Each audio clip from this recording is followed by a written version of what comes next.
Our next speaker is a Malaysian economist who needs no introduction.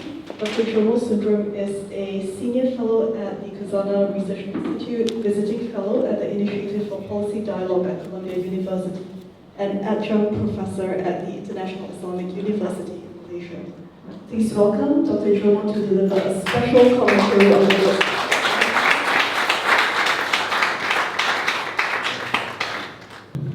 Thank you very much for those kind words of introduction. I prepared a fairly long speech on a short piece of paper. Given that we are running behind time, I will have to keep it short. But what I think is very important for us to remember, as Woon has emphasized, is the importance of us appreciating our history, including our economic history and political history, and the interrelationships between the two.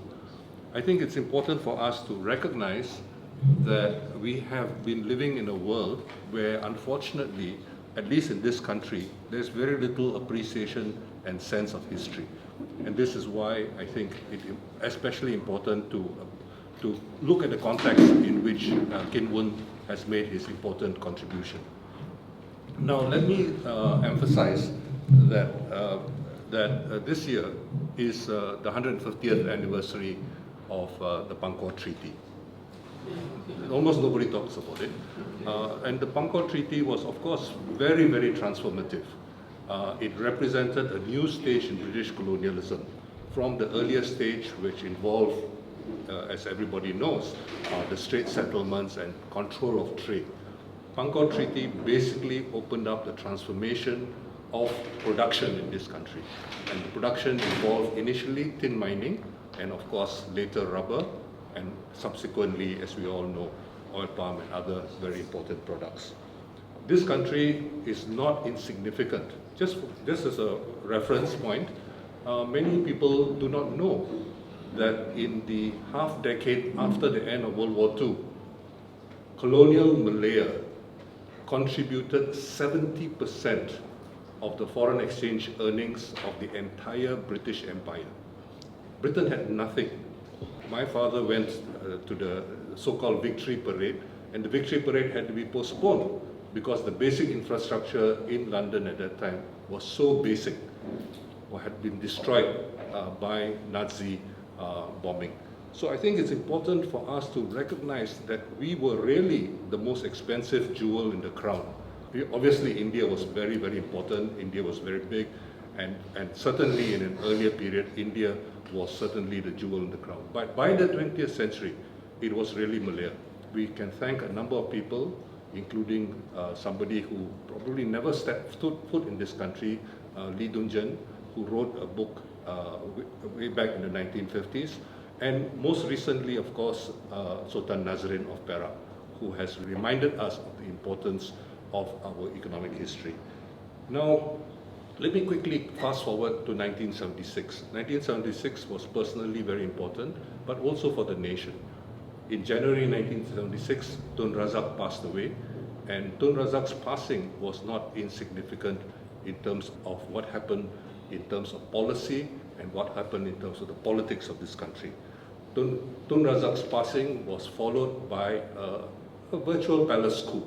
A virtual palace school where many of the so-called Razak boys, those who were surrounding him, who were very influential in policy making, were largely ousted. I'm talking about people like Zain Azrai, a number of other people who are less well known. Most recently, for example, the passing of Dr. Agus Salim, who was crucial in formulating the Rukun Negara as well as the new economic policy. There have been many people who claim to be the real drafter of the new economic policy and so on, but it is really these unsung heroes who have not been well appreciated. There are a number of others I can mention. Raja Alias, who was crucial in terms of building up Felda.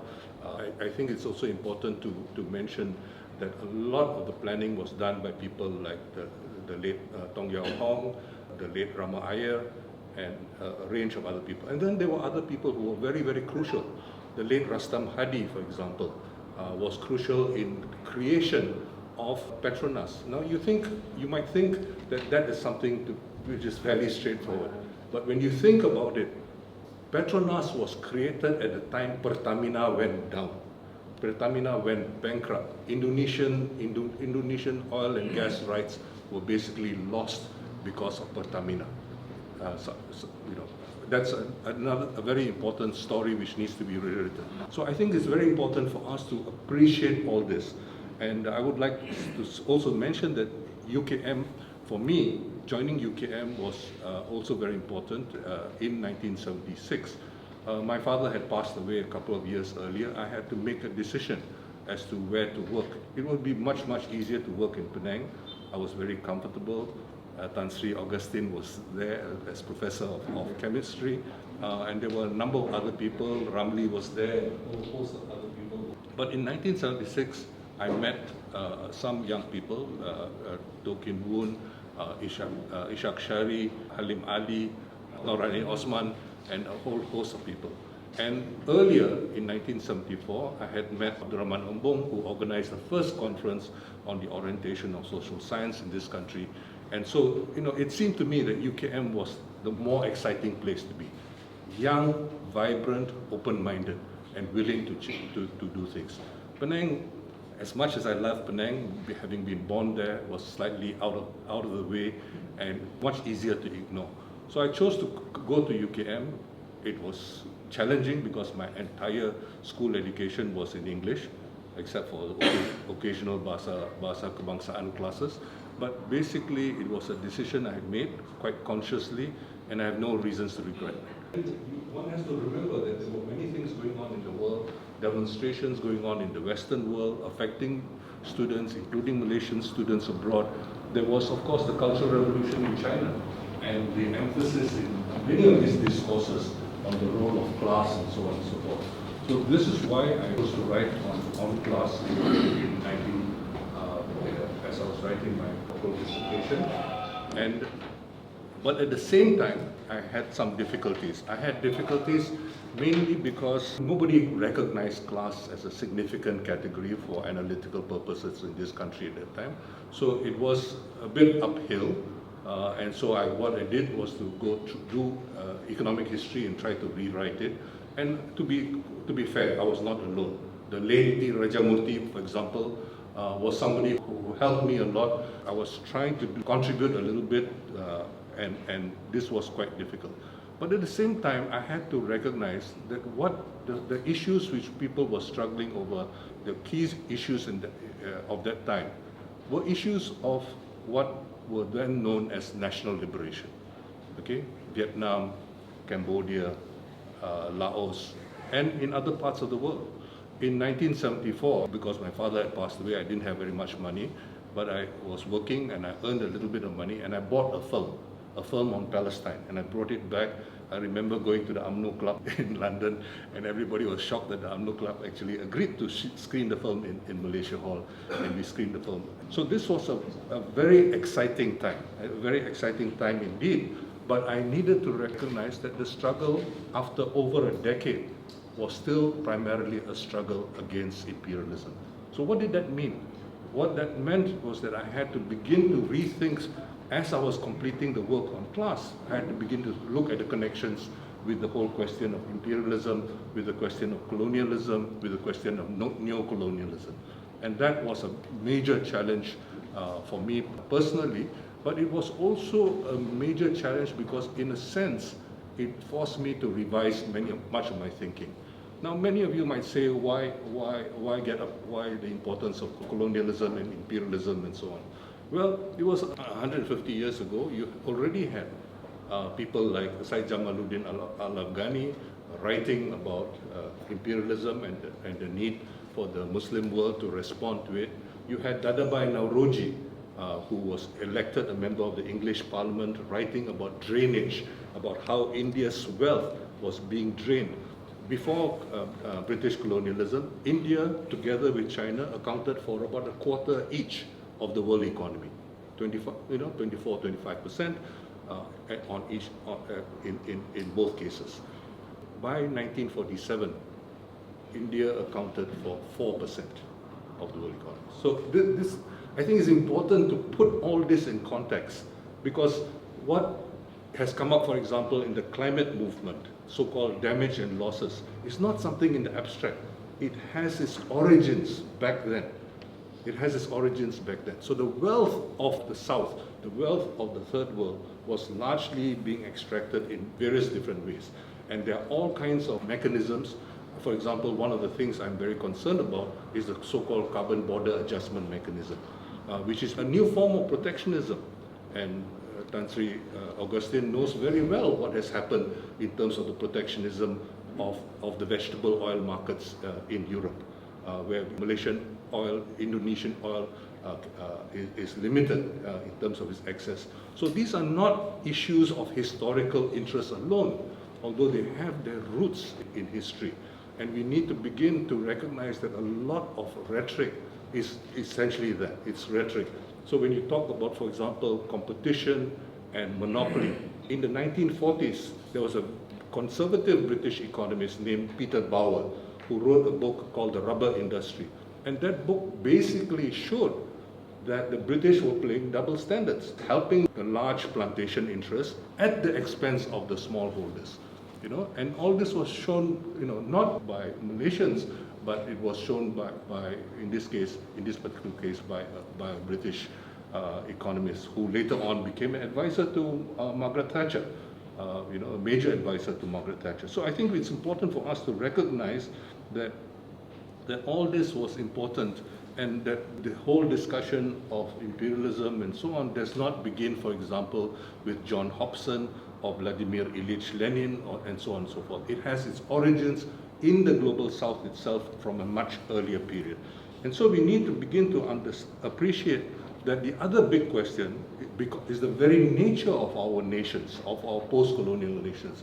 These post-colonial nations were not necessarily nations which had its origins in history, in culture, and so on and so forth.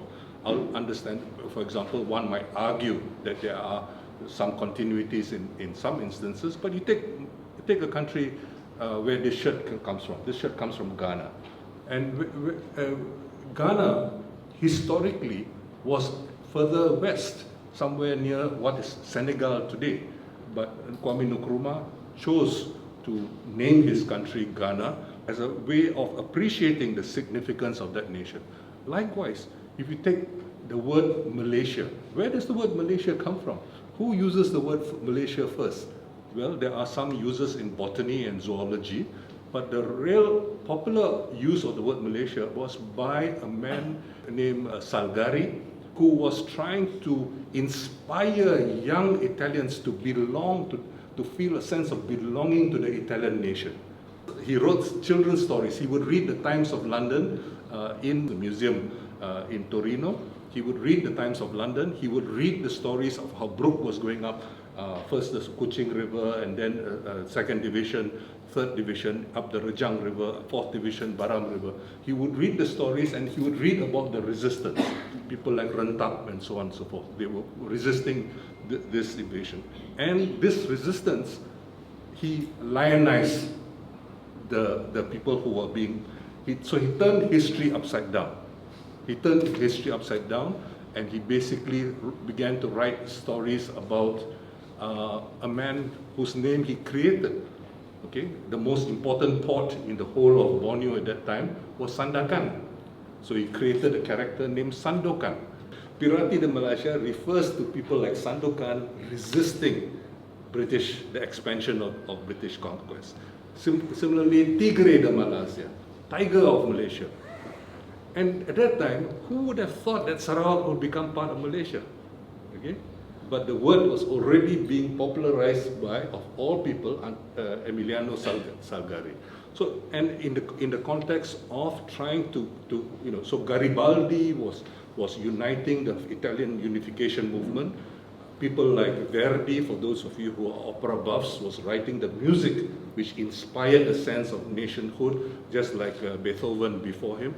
And Salgari was writing this counter-narrative. And many years later, in 1957, Cikgu Harun Aminur Rashid in Singapore wrote a novel.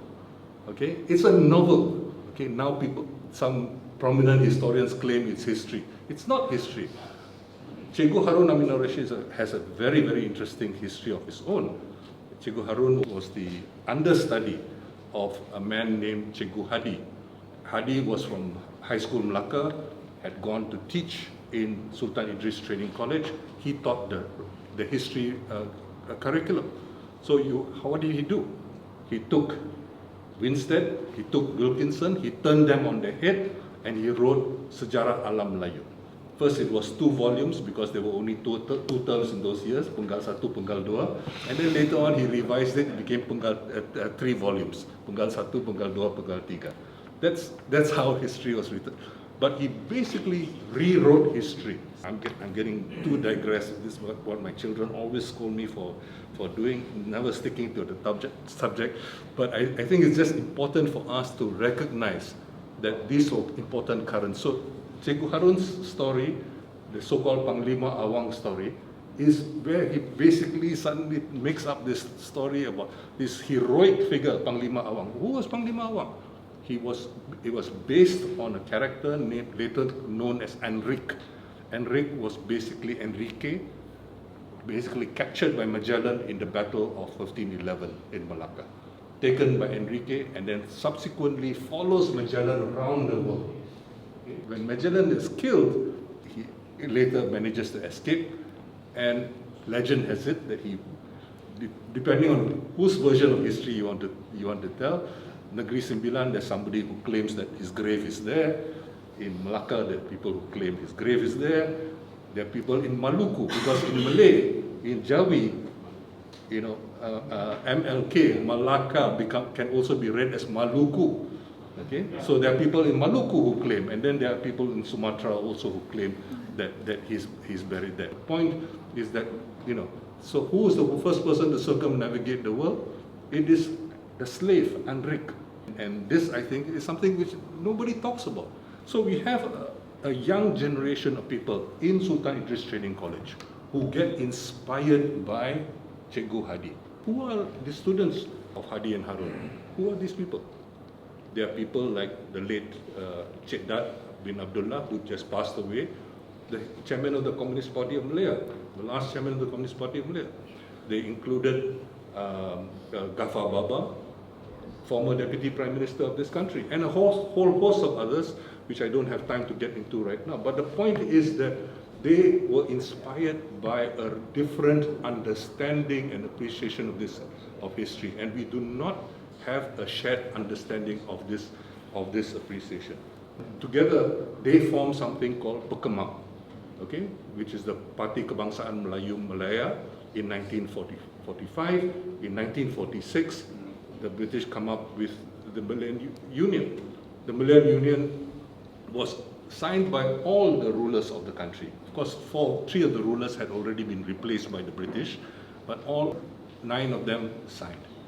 Okay, and it was left to somebody, namely Datuk On, who had been expelled from the state of Johor for supporting the Orang Laut in Johor, to be invited back by the Sultan to save the Sudans. Now remember the context. This is the time of the Indonesian Revolution. 13 sultanates had disappeared in Sumatra, and sultanates everywhere else in the islands were largely disappeared. The only ones who survived were Sulu and Jogja. Okay. This was the context in which UMNO is created. Okay? If you look at the number of people who participate in the Hartal, organized by the AMCJA Putra, this Hartal involved hundreds of thousands of people all over the country, even places like Terengganu and Kelantan, which you can see evidence of it from the reports. Compare that with the number of people who are marching in front of Bukit Serin, okay, where the palace of Johor Bahru is. So I think it's very important for us to know our history. If we do not know our history, we cannot change our history, we cannot change ourselves. We are basically lost if we do not do this. So you have then the Pekemang-led forces, including API, but they formed something called Putra, Pusat Tenaga Rakyat, and together with the All Malayan Council of Joint Action, organized by the Malayan Democratic Union, and the chair of the AMCJA is none other than Tan Cheng Lock, whose granddaughter is here with us today. So we have a very, very important episode in history where you have the creation of a Perlembagaan Rakyat, the People's Constitution, which offered an alternative to this. Why am I telling you this long story? Okay? Because it is important for us to recognize the context in which Tun Razak emerges. And Tun Razak emerges within this context, and he is somebody who is not. His grandfather was sympathetic to Datuk Bahaman. Datuk Bahaman had led a revolt of the elite, of the Pahang elite, against the centralization of the power in Pahang by the British in the name of the Sultan. So this is the family he comes from. So Tun Razak arrives in London to do his legal studies after the war. He's not a young man by that time. He's already in his late 20s. Okay? His education was delayed by World War II. So he arrives there, and somebody else arrives there, and according to the late Tun Hanif, the two of them, these two people, were subjected to special branch surveillance. Why was Razak subjected to special branch surveillance? What was so special about him? Okay? We will never know the story because nobody has bothered to read the special branch records if they are available. But Tun Hanif actually took the trouble to go to the PRO in Kew Gardens in London to uncover some of this. The other person is the two-time Agong of Malaysia, okay, Sultan Halim, the late Sultan Halim of Kedah. Okay? Why Sultan Halim was subjected to that, I don't know. Again, I don't know. I have no answers here, but I think it is very important that nobody is even asking this question. You have Bahaman, you have, of course, popularized recently by the film Mat Kilau. In early 1948, more than 600 young Malays who were associated with API were arrested, were detained. Okay? Nobody talks about it. More than 6,000 were arrested and detained under some predecessor of what we later came to know as the ISA. Okay? And some of them fled. They went underground. Okay? They went underground, and they went underground. Remember, yeah? This is early 1948. The Communist Party was not underground yet. Okay? These people went underground in early 1948, and they organized themselves and later became what we now know as the 10th Regiment. Okay? And one of them was Tun Razak's favorite cousin and same age, a man named Abu Sama, yeah, who passed away some years ago in one of the Communist Party villages in southern Thailand. So fast forward, when we think about Razak, Razak is no ordinary Malay civil servant. Yeah? He comes from this kind of a background. Now, I don't want to speculate too much because it's not very useful given the constraints of time. But I think it's important for us to recognize that much of this influences Razak's thinking in the early 1970s. So Razak comes in as Prime Minister, or at least leader of the country, effective leader of the country, after the May 69 elections. And we have to recognize, why did May 69 happen? I would argue that it was partly because a lot of people were not better off after many years of independence, but for many non-Malays, they blamed it on the government, which was seen as Malay-dominated, and for many Malays, they blamed it on the local elite, which was largely non-Malay, mainly Chinese-dominated. I think it's important for us, if we are serious about addressing the national question, to begin to recognize how class and ethnicity interface with each other and interact with each other. Otherwise, we cannot resolve these issues. So I just want to quickly emphasize that when Razak comes in, what are the three hallmarks of what he introduces? Number one, I mentioned earlier, Agus Salim helps to draft, in consultation with many of his friends, he helps to draft the Rukun Negara. Okay? The second thing he's involved with Tun Razak is the new economic policy. Some people in those days would even fantasize, oh, new economic policy, that sounds like something Lenin did. and they would say, oh, this is Leninist influence and so on and so forth. You might laugh about it today, but in 1976, there was basically a counter palace. Okay? And there were many people involved in this, but the younger people, especially the Razak boys, were basically weakened very considerably. Okay? And it's important to recognize many of them, but I don't have time to get into the details, but I think it's important to recognize the third element, and that's the social element which Tun Razak introduces. And for this, I would commend you to read the speech of Tun Razak in launching SOCSO. Okay? And his ambition for SOCSO was ninefold. He had 9 prongs of SOCSO. Tun Razak's ambition was very great. Now, many people speculate, they say he was under Fabian influence and so on and so forth.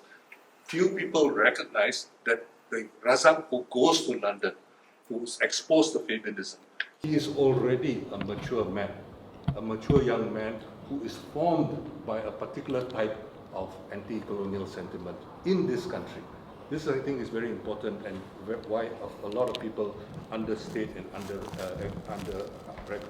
not recognize. So when we think about what Dr. To has written about the new economic policy and what Tun Razak does in terms of introducing the second Malaysia plan, more importantly, the midterm review of the second Malaysia plan, where his hallmark is his imprint is much greater. And then remember that he has largely drafted the third Malaysia plan. After he passes, it's left to his successor, Tun Hussein, to launch it. Tun Hussein really doesn't have a strong hand in this, because although he had a short stint as finance minister, his role was rather modest, okay, in terms of the formulation of policy. It was really the so-called Razak boys, people like Tong Hong, Ramaya, Robles, and so on and so forth. These were the people who were drafting the second and third Malaysia plan. And then the midterm review. And remember how seriously planning was taken in those days. Tun Hussein says, I'm going to step down. After his heart attack, he says, I'm going to step down after I launch the fourth Malaysia plan. And he dutifully launches the fourth Malaysia plan, and within months, it is history. Okay? So basically, you can say the transition from Razak to Hussein was some degree of continuity, but that transition was partial, yeah? Because the coup against the Razak boys, it was not complete. So you have a second round, so to speak, with Hussein, and then you have the great reversal. The great reversal begins with Tun Mahathir. But it's not something which happens overnight. It's something which happens over the years. Before he becomes Prime Minister, he's already created something called HICOM. And HICOM obviously is a very major act of state intervention. It is only later, from around the mid-1980s, that Tun Mahathir begins to articulate, in response to what is happening with Reagan and Thatcher, he begins to articulate what we now know as privatization, Malaysia Inc., and so on and so forth. So this is the transition which I think is important for us to recognize, and many details we can go into, but I'm already running out of time. Let me just say that this period is extremely crucial for us to understand, and many of the details of that are to be found in Dr. To's book, which I commend to you for an understanding. But I've provided you with the political context. Much of it is implicit in what he has to say, but you can now understand why his party colleagues were rather reluctant for him to publish the book and for him to be associated with such a publication at that time. So 4 decades later, we are privileged, and I think I'm supposed to do some unveiling of the book. I've already taken a lot of time, so let me just thank you all for your attendance and for your patience in what was an overly long speech. But I think...